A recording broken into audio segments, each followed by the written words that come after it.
கேவிக்குப்பம், குடியாத்தம், பேரணாம்பட்டு உள்ள காட்டு பகுதிகள் எல்லாம் இந்த மாதிரி பல முறை சிறுத்தை வந்து ஆடு மாடுகளை தாக்கியிருக்கு. இது வரைக்கும் வனத்துறை இது எந்த நடவடிக்கை இதுல தலைமுறை ஏற்கனவே ஆடு மாடு கடிச்சிருக்குதுன்றது இந்த பகுதி மக்கள்லாம் வந்து அவங்க கம்ப்ளைண்ட் கொடுத்துருக்குறாங்க. வனத்துறை கிட்டே சொல்லியிருக்கிறாங்க. வனத்துறை இதையெல்லாம் காதில் போட்டுக்காத காரணத்தினால்தான் இன்றைக்கு மனுஷனையே அது அடிக்கின்ற ஒரு வேலை நடந்திருக்கின்றது. ஆகவே இது அலட்சியப்பட்டு வனத்துறை தான். மக்கள் எவ்வளவு எச்சரித்தும் எவ்வளவு மனுக்கள் கொடுத்தும் போராடியும் வனத்துறை கண்டு கொள்ளாத காரணத்தில்தான் இன்றைக்கு இந்த ஒரு உயிர் போயிருக்கின்றது. ஆகவேதான் இன்றைக்கு வனத்துறையை கண்டிக்கின்ற வகையில மக்கள் அந்த அளவு கோபமாக இருக்கிறார்கள். இருந்தாலும் இது உடனடியாக அரசாங்கம் இதை நினைவில் கொண்டு குடும்பத்திற்கு நிதி அளிக்க வேண்டும் என்று நான் தெரிவித்தேன். அதே நேரத்தில் இப்பொழுதுதான் மருத்துவமனையிலிருந்து அந்த பெண்ணுடைய உடலம் வந்திருக்கின்றது. ஆனால் இங்க இருக்கின்ற 2-3 கிராமங்களை சேர்ந்த மக்கள் தடுத்து நிறுத்தி அந்த சடலத்தை வாங்க மாட்டோம் என்று போராட்டம் நடத்தி கொண்டிருக்கிறார்கள். ஏன் என்று சொன்னால் சாராயம் குடித்து இறந்தவனுக்கு கூட 10 லட்சம் கொடுத்த இந்த அரசாங்கம், இது அரசாங்கத்துடைய தப்பினால் நடந்திருக்கின்ற இந்த சம்பவம் ஏன் இன்னும் எந்த விதமான நிதி உதவியும் அறிவிக்கவில்லை என்று ஆதங்கத்தில் இருக்கிறார்கள். அது நியாயமான ஆதங்கம்தான். அவர்களை கேட்பது நியாயமான கோரிக்கை தான். ஆகவே அரசு உடனடியாக இந்த குடும்பத்திற்கு ஒரு நிதி உதவி அளிக்க வேண்டும். உடனடியாக அவர்கள் அறிவிக்க வேண்டும் என்று நான் கேட்டுக்கொள்கிறேன். சார், சுற்றியுள்ள கிராம மக்களுக்கு எல்லாமே விவசாயம் தான் முதல் தொழிலாக இருக்கிறது. இந்த நாளுக்கு நாள் தொடர்ந்து காட்டு யானைகள் வந்து வாழை மரங்கள் நெருப்போடு எல்லாம் சேதம் பண்ணிட்டு போகுது. பலமுறை இது வந்து கிராம மக்கள் வந்து ரேஞ்சர் அளவுல தகவல் கொடுக்குறாங்க. நான் வந்து இந்த தொழிலுடைய எம்எல்ஏன்ற முறையில நான் அரசாங்கத்துக்கு தகவல் கொடுக்குறேன். நான் சட்டமன்றத்தில் சொல்லியிருக்கிறேன். யானை வந்து கொஞ்ச நாஞ்சு வச்சுங்கிற பயிரை கூட நாசனம் பண்ணிட்டு போகுது, அவங்களுடைய வாழ்வாதாரமா அழிஞ்சு போகுது. அரசாங்கம் அது கூட எந்த நஷ்டம் கொடுக்கறது இல்லை. ஆனா அவங்க கொடுக்கலாம் பரவாயில்ல, அந்த யானையை கட்டுப்படுத்துறதுக்கு ஊருள்ள வராமல் இருக்கிறதுக்கு ஒரு தடுப்பு நடவடிக்கை எடுக்கலாமே அரசாங்கம். அது கூட செய்யலையே. அரசாங்கம் உடனடியாக செய்யணும்னு நான் கேட்டிருக்கிறேன். சட்டமன்றத்தில் இதை பற்றி பேசியிருக்கிறேன். ஆனா இன்னும் கூட ஏன் என்று தெரியல, அரசாங்கம் இது அமைதியாக இருக்கின்றது. குறிப்பாக வனத்துறை காதில் கண்டுகொள்ளாமல் இருக்கின்றது.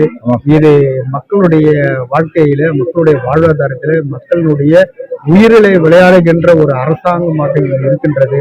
ஆகவே உண்மையாக எங்களுக்கு வருத்தமாக இருக்கின்றது. அதே நேரத்தில் ஏன் அரசு இப்படி இந்த மக்களை பழிவாங்குகிறது என்கின்ற ஒரு கேள்வியும் இருக்கின்றது. என்ன நடவடிக்கை மேற்கொள்ளப்பட்டிருக்கு சிறுத்தை பிடிக்க? மேற்கொள்ள நடவடிக்கை மக்கள் நாங்க என்ன பண்ண முடியும்? நாங்க போராட்டம் தான் பண்ண முடியும். வேற நாங்களே போய் சிறுத்தை பிடிக்க முடியும்? இந்த வனத்துறை எதுக்கு இருக்குது? வனத்துறை தானே செய்யணும். அப்போ வனத்துறை ஏன் காதல போட்டுக்காம ஏன் அமைதியா இருக்கிறாங்க? அப்போ வனத்துறைக்கு யாரு வந்து அவங்களுக்கு அதாவது உத்தரவு கொடுக்கணும்? அந்த உத்தரவு கொடுக்குறவங்க யாரு? அவங்க வரைக்கும் தகவல் போயிடுச்சு, ஏன் அவங்க அமைதியா இருக்கிறாங்க? அதுதான் கேள்வி. சரி, இப்போ வனப்பகுதியில பிடிக்கிற மிருகங்களா இருக்கட்டும், இல்ல பாம்புகளா இருக்கட்டும், திருப்பி வனப்பகுதியிலேயே வந்து விடுறாங்களே தவிர இதனாலதான் இந்த மாதிரி அசம்பவங்கள்லாம் நடக்குதுன்னு சொல்லிட்டு அது என்னன்றத வனத்துறை தான் பதில் சொல்லணும். அதாவது இது மக்களுடைய உயிருக்கு அச்சுறுத்தலா இருக்குதுன்னு சொன்னாக்க அது மக்கள் வசிக்காத வனத்துறையில எதுவுமே விடணும். மக்கள் பக்கத்துல வசிக்கிற இடத்துல இதெல்லாம் விட்டாக்கா கண்டிப்பா மக்களுக்கு உயிருக்கு ஆபத்து தான். இது ஏன் வனத்துறைக்கே தெரியல? அப்போ வனத்துறை எதனால செய்யறாங்க? இதுதான் கேள்வி. ஆகவே உடனடியாக அரசு இதை ஆய்வு செய்து உடனடியாக நடவடிக்கை எடுக்கிறது. குற்றச்சாட்டு வச்சிருக்காங்க சார். இந்த சிறுத்தை வந்து வெளியே இருந்து கொண்டு வந்து விட்டுதான் வந்து குற்றச்சாட்டு எல்லாம் வந்து கலெக்டர் மேடம் வந்து முறையிட்டு இருந்தாங்க. அதுக்கு தகுந்த பதில் அடிக்கல. இல்ல, அதாவது காலங்காலமா இதே பகுதியில வாழ்ந்து வராங்க இந்த மக்கள். பல தலைமுறையா வாழ்ந்து வராங்க. புதுசாலாம் இல்ல.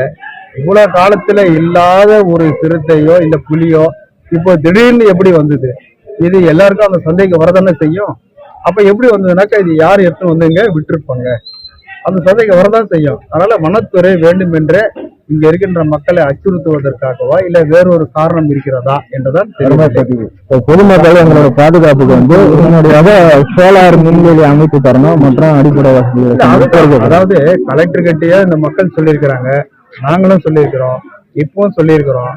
அதனால மின்சார வேலி, அதாவது காட்டுக்குள்ள இருந்து வெளியில ஊருக்குள்ள எந்த விதமான மிருகங்களும் வெளியே வராத அளவுக்கு ஒரு மின்சார வேலியை போட்டு மக்களை பாதுகாக்கணும்.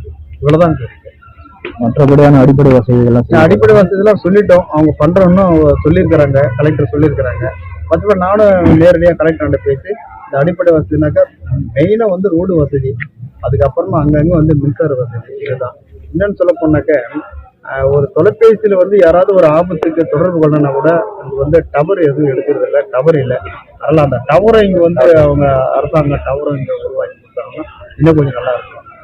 மருத்துவ வசதி கூட 108 ஆம்புலன்ஸ் கூட வரத்துக்கு ஒரு 2-3 மணி நேரம் ஆகும். அதான் ரோடு சரியா இருந்தாக்கா எல்லாமே சரியா இருக்கும். பாதகம் செய்பவரை கண்டால் நாம் பயங்கொள்ளலாகாது பாப்பா, மோதி மிதித்து விடு பாப்பா, அவர் முகத்தில் உமிழ்ந்து விடு பாப்பா.